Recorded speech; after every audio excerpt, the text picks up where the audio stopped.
හයි එන්නකො මේ පැත්තට අද මාත් එක්ක මගේ විටමින් ටික බොමු.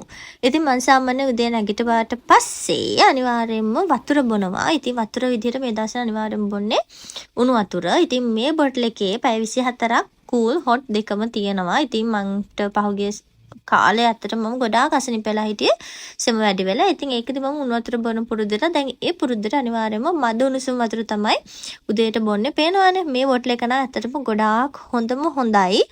මම මේක නම් ගත්තේ ලීටර් එකේ බොටල් එකක්. ඉතින් මේකට වතුර දාලා තිබ්බට පස්සේ මේක දවස පුරාවටම බොන්න පුළුවන්.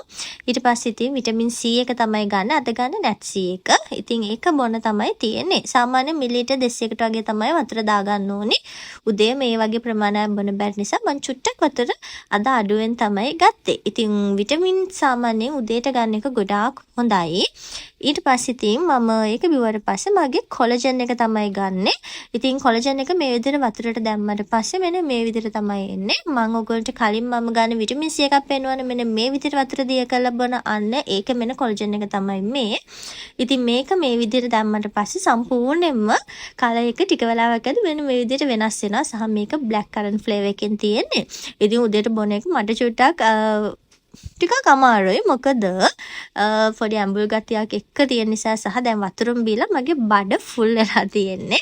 ඉතින් මේ කොලජන් එක ගන්න එක ගොඩාක් හොඳයි. අපේ ඇඟට විශේෂයෙන්ම අවුරුදු 25න් පස්සේ අපිට අපේ කොලජන් එන්න අඩු වෙනවානේ. ඉතින් එතකොට අපේ තරුණ බව තියාගන්න, රින්කල්ස් නැතුව තියාගන්න අනිවාර්යයෙන්ම කොලජන් එකක් ගන්න එක අනිවාර්යයි. ඊට පස්සේ ඉතින් මම උදේට තේ, කෝපි මේ කිසිම දෙයක් පාවිච්චි කරන්නේ නැහැ. පළතුරු තමයි කන්නේ සහ බත් කන්නේත් නැහැ.